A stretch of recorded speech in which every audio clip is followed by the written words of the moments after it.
જલ્દીમાં જલ્દી મરી જઈએ તો સારું, એવા એક પ્રકારના માણસો હંમેશા મરણ માટે વિચારે છે. એનું શું કારણ? એનું કારણ એક એ છે કે સુવિધાઓ જેટલી ખપે તેટલી એમની પાસે નથી. અગવડતાઓ અપરંપાર છે.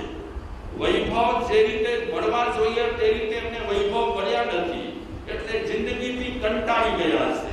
અને જિંદગીથી કંટાળી ગયા હોવાને કારણે એક વર્ગ એવો રહેલો છે માણસોમાં, એ ઈચ્છી રહેલો છે કે અમારું જલ્દીમાં જલ્દી મૃત્યુ થઈ જાય તો સારું. ખપેને કઈ મળ્યું નથી તો જીવીને કરીએ શું? ખપેને મળ્યું નથી એટલે શું? નથી બંગલો મળ્યો, નથી સરસ મજાની બીજી સુવિધાઓ મળી વૈભવની, નથી વિલાસ મળ્યા, એના કારણે આવી જિંદગી જીવવા કરતા તો મરી જવું સારું. આ બીજા પ્રકારના માણસો છે. પછી ત્રીજા પ્રકારના માણસો છે, આયુષ્ય મળ્યું છે અને જીવન જીવી રહ્યા છે મસ્તીથી. એમને એ પણ તમન્ના નથી કે અમારું જીવન લાંબુ થાય, એમને એ પણ તમન્ના નથી કે અમારું જીવન ટૂંકું થઈ જાય. જે જીવન મળ્યું છે તે પ્રેમથી શું કરે છે? મસ્તીથી જીવી રહ્યા છે. અને જે લોકો મસ્તીથી જીવી રહ્યા છે એમને એ પણ ખબર છે કે ગમે ત્યારે મૃત્યુ આવી શકે તેમ છે. આજે પણ આવી શકે, હમણાં પણ આવી શકે, આ ક્ષણે આવી શકે છે. જે વ્યક્તિઓ આ ક્ષણે પણ મૃત્યુ આવી શકે છે, કલાકો પછી પણ મૃત્યુ આવી શકે છે, દિવસો પછી પણ મૃત્યુ આવી શકે છે, મહિનાઓ પછી પણ મૃત્યુ આવી શકે છે, વર્ષો પછી પણ મૃત્યુ આવી શકે છે, એવી જે ધારણા રાખે છે અને મરણને નજર સામે રાખે છે, એ વ્યક્તિઓ હંમેશા જિંદગી જીવે છે મસ્તીથી. આજે આવે તો પણ અમારી તૈયારી છે, 2 દિવસ પછી આવે તો પણ અમારી તૈયારી છે, મહિના પછી આવે તો પણ અમારી તૈયારી છે, અને વર્ષ પછી કે 4 વર્ષ પછી કે 10 વર્ષ પછી આવે તો પણ અમારી તૈયારી છે. પણ મરણ નજર સામે છે. વ્યક્તિને જાગૃત રહેવા માટે 2 વસ્તુ ધ્યાનમાં રાખવા જેવી છે. મરણનું સ્મરણ. મરણનું વ્યક્તિને હંમેશા સ્મરણ રહેવું જોઈએ, અને પ્રભુનું શરણ. 2 વસ્તુ માણસને ધ્યાનમાં રાખવાની. પ્રભુનું શરણ મળે અને હંમેશા શેનું સ્મરણ થાય? મરણનું સ્મરણ થાય. જો કે એમાં લાચાર બનવા જેવું નથી. આવવાનું છે તો આવવાનું છે. આજે આવ્યા નથી દિનેશભાઈ, એ 2 દિવસથી આવ્યા છે સુરતથી. એક જ પ્રશ્ન લઈને આવ્યા છે કે મારે છે મરવાનો ભય છે તો કરવું શું?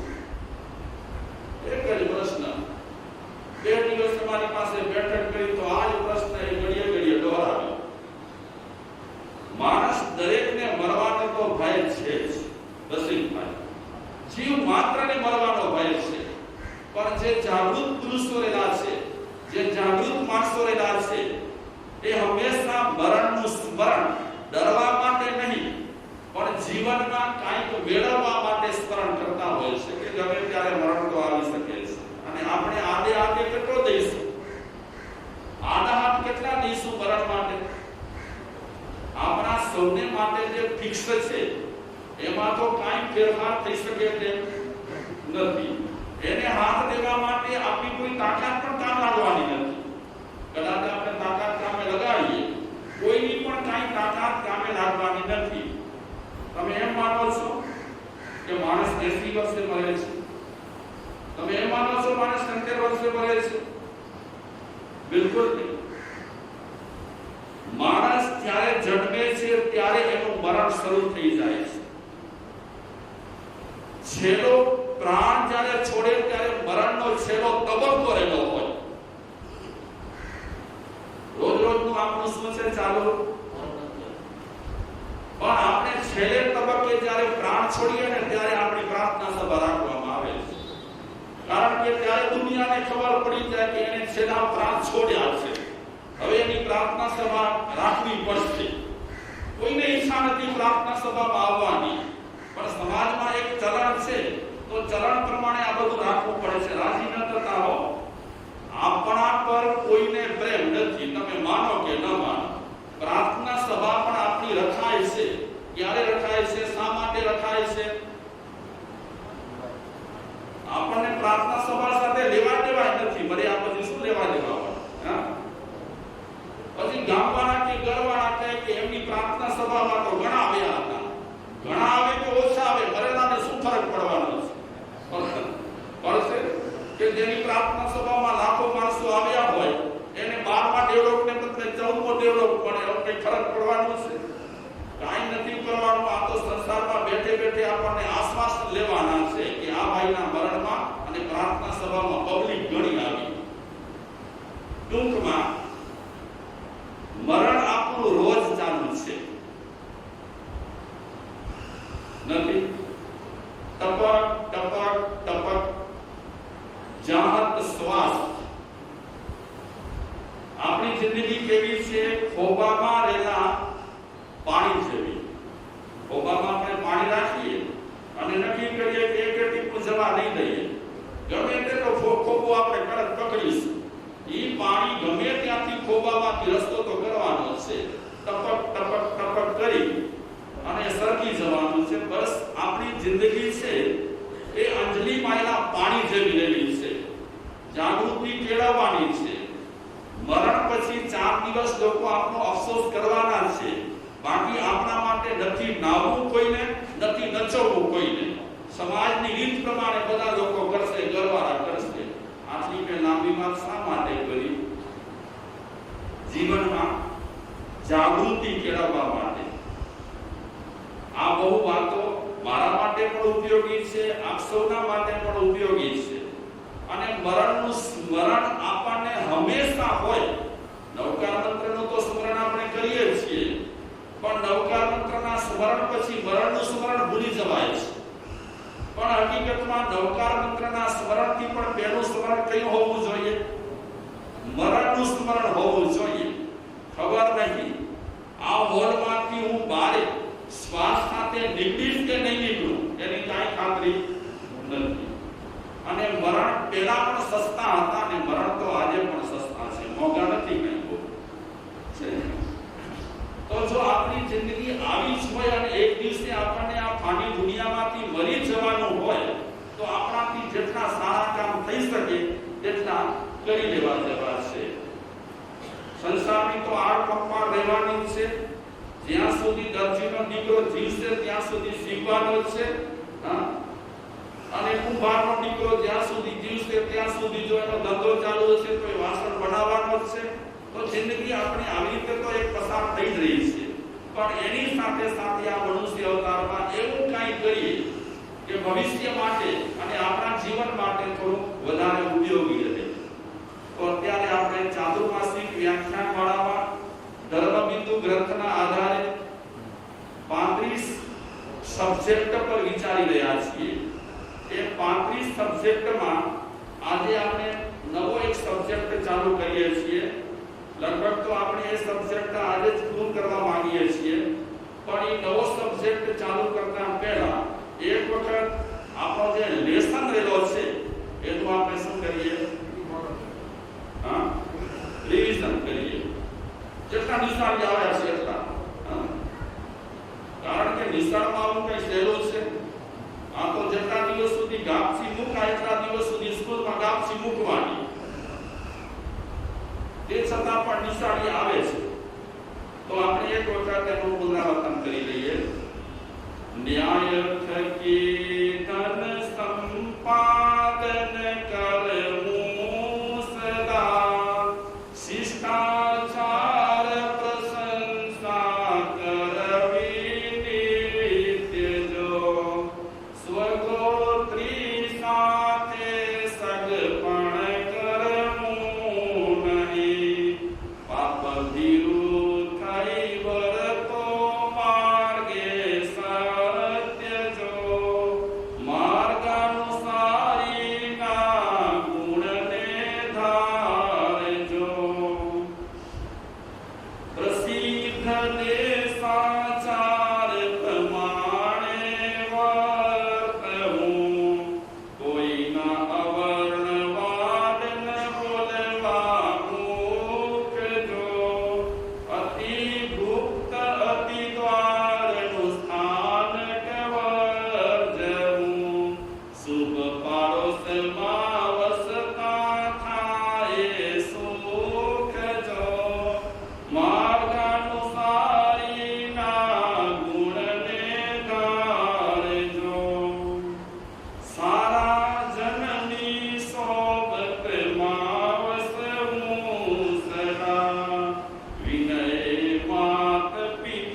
યાદ કરું, એક તમે યાદ કરાવો. માર્ગાનુસારીના આપણે જેટલા ગુણો પર ચર્ચા કરી એમાં પહેલા ઈમાનદારી પૂર્વક જીવન વ્યતીત કરવું અને ધંધો આર્થિક કમાણી પ્રમાણિકતા સાથે કરવી, આ પહેલો હોય. બીજો શિષ્ટાચાર જે રહેલા હોય એનો આદર કરવો. તો ઘણા લોકોને આપણે જોઈએ બહુ શિષ્ટાચારી પદ્ધતિસર જીવન જીવતા. ઘણા માણસોના પહેરવેશ પરથી ખબર પડે બહુ બધું શિસ્તબદ્ધ હોય. જ્યાં ત્યાં ઘરમાં કપડા ફેંકે નહીં, બધું વ્યવસ્થિત, રાચ રચીલું કપડા લતા બધું વ્યવસ્થિત, ખાવાનું પીવાનું. ઘણા એમના કપડા પરથી ખબર પડી જાય. એક બટન ઊંચે નાખેલો, એક બટન નીચે નાખેલો. ઘરમાં પહોંચે એટલે કપડા જ્યાં ત્યાં ફેંકી દે.